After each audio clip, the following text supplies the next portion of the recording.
Hey besties, what is up? I hope that you are well. Cozy is joining us today. That is my dog. So, I hope that you are well. Welcome to Virgo season. This isn't really much of an astro update because I personally feel like I'm still coming down from that full moon in Aquarius that we had this past weekend. Being someone, as I've said so many times, hi, thank you for joining, my queen. As someone who is so fixed placement dominant, and child, that full moon took me out. I'm still out, really. I'm climbing back to the surface. But instead of actually like deconstructing what else is going on, because I think we're all collectively sort of like coming through the undoing of what that full moon was, stepping into Virgo season is sort of like this energy of integration between everything we just experienced and like what we're walking towards right now. So there's a writing exercise that I did this morning with my outer reach class, and also just that I'm doing like on my personal life that has really helped me sort of like understand who am I in this next period of evolution, and like how am I going to honor that within routine, especially because, honey, if there's anything about Virgo season, it has a way of like gathering you, but sort of like in that big mama bear energy. Hi, thank you for joining, my love. And that big mama bear energy of like, I know what's best for you. And so now that you've done all this lesson, all this learning through like experiencing life, how can we come back to like our desk and write down and figure out how we're going to structure it and alchemize everything that we've learned into like action and commitment to structure. So what I was just going to really quickly do today was just share like a writing exercise that really helped me kind of like process and understand everything that we've just experienced, everything that we're still sort of experiencing, and how we want to move into this Virgo season the most empowered, the most embodied, and like the most in alignment with our truest and highest potential selves. So I hope that, yeah, beautiful. Honestly, yeah, I'm feeling like I'm a little bit dizzy, but also like incredibly empowered. So it's a good place to be. This is like a beautiful energy to work with. So the first part, this is like kind of like a 3-part writing exercise. But the first part, the thing that I would invite you to do first and foremost is to write a thank you / farewell letter to blank. Because there is no way, honey, that you escaped this season unscathed. There's no way that you didn't release, whether it was a person or like a version of you, a job, a commitment, a hobby, a way of thinking, whatever it is that you really realized during this Leo season and these like blue moon phases that were just so intense. There's no way that you didn't realize like, oh, this is something that's no longer serving me, and I'm the one who's actively feeding it and nourishing it, and like it's time to shed it and bid it farewell. So I think opening up with like, how can I review whatever this thing taught me, and B, sort of like close up shop by really like just bidding it adieu, recognizing the lessons that I have like been able to sort of like squeeze out of it, but also recognize the fact that I'm walking into something that is so much more limitless now that that space is vacant. So for me, when I did this morning, darling, I did I kind of broke down like my farewell letter into 3 parts. So the first part was sort of like an outdated partnership that I was still feeding, that I really realized I have outgrown and have completely it was taking up too much space for something that I'm actually calling in. So first and foremost, I thanked the person, and I thanked absolutely, or rather I recognized every lesson, every way that it has poured into my evolution, into my way of understanding who I am and my highest potential through that partnership. I recognized it, I thanked it, I bid it farewell. The second part, I also sort of wrote down all of like the habits that I no longer wanted to be feeding, but thanking them for carrying me this far as well, as far as like just on like not eating mindfully or overworking myself at the gym or even smoking weed, because we love her, but sometimes she serves us and sometimes she kind of anchors us in antiquated ways of being. So the point here is really to, when you write this like goodbye portion of the writing exercise, to really, really, really recognize everything that it did in terms of like playing a role in your evolution, all the things that you learned, the lessons that you derived from it. And the last part of my farewell letter was bidding farewell to the old version of me. I think that sometimes I can sort of like demonize who I've been before, because I'm like, oh my God, she was so fear-based or so this or so that, and now I'm this. But it's really important to recognize the fact that like every version of you that you've been has carried you to the vessel and the embodiment that you're standing in now. And so recognizing like, hey, thank you. Thank you for no matter what, you found forward, you continued, you chose yourself, you made mistakes that became really, really, really important and visceral lessons in my life. And I think sort of recognizing how much I adore the past versions of me, but also like recognizing the fact that like the past version of me needed to die in order for me to be born is important too. There needs to be some sort of mark, especially with this like this Virgo season is all about like, okay, you did all that work, it was emotional, it was cute, it was whatever, like, are you actually going to step into like the routine and the embodiment of what you've learned? So really making sure that there's a separation between who you were and who you are now, while recognizing the fact that all the versions of you live in you, but they cannot be fed, they cannot be leading the decisions that you're making or any narrative that you're sort of living right now. So yes, that is basically the first part of it, is just really recognizing every lesson that you've learned and saying goodbye to what is no longer in the timeline and in the vibrational match that you're in right now. And then the second part, honey, this one is tea, but this one is the most important, especially because this has a lot to do with Uranus retrograde in Taurus. So a big part, I feel like you're in my heart.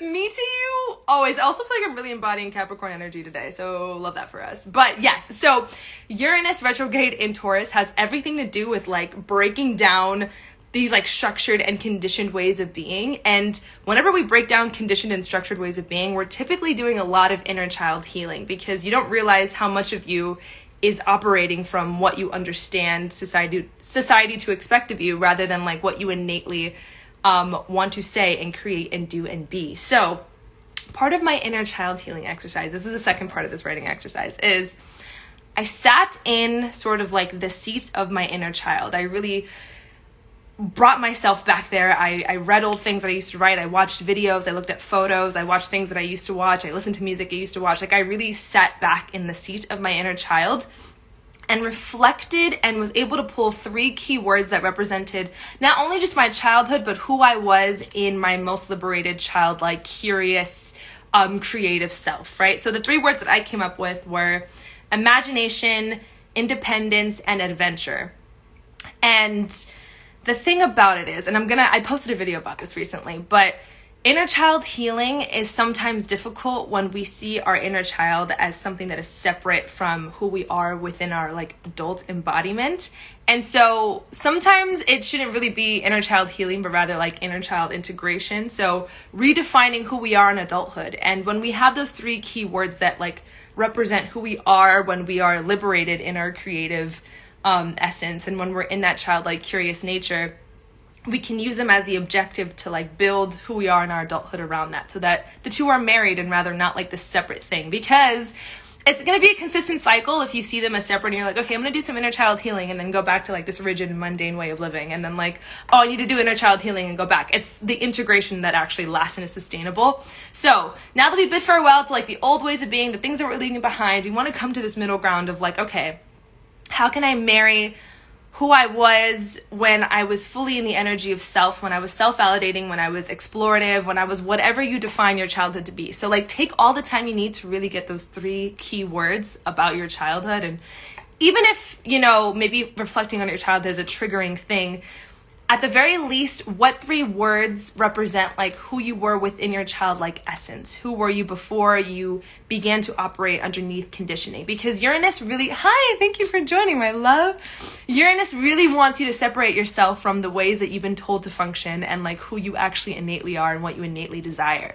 And with Taurus being at the forefront of this as well, because that's what it's retrograding in, it comes back to like pleasure and self-care and indulging in all our senses. So find those 3 key words and then reflect on how can I redefine my adulthood to honor these things. So like, for example, one of mine was imagination. And like, I was a writer growing up. I was. And instead of consistently writing about like my feelings like I always do, thank you for joining, my love.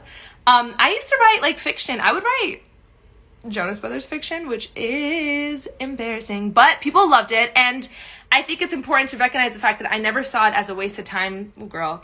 I never saw it as a waste of time to get lost in my imagination and to create worlds and to build something that was simply feeding my creative nature. And it wasn't anything that I could like monetize or anything I was building off of. It was just me playing in my imagination. And I want to integrate that into my adulthood, right? Not having to define everything by like, you know, something to deconstruct, something to heal through, but like rather something that I'm just doing.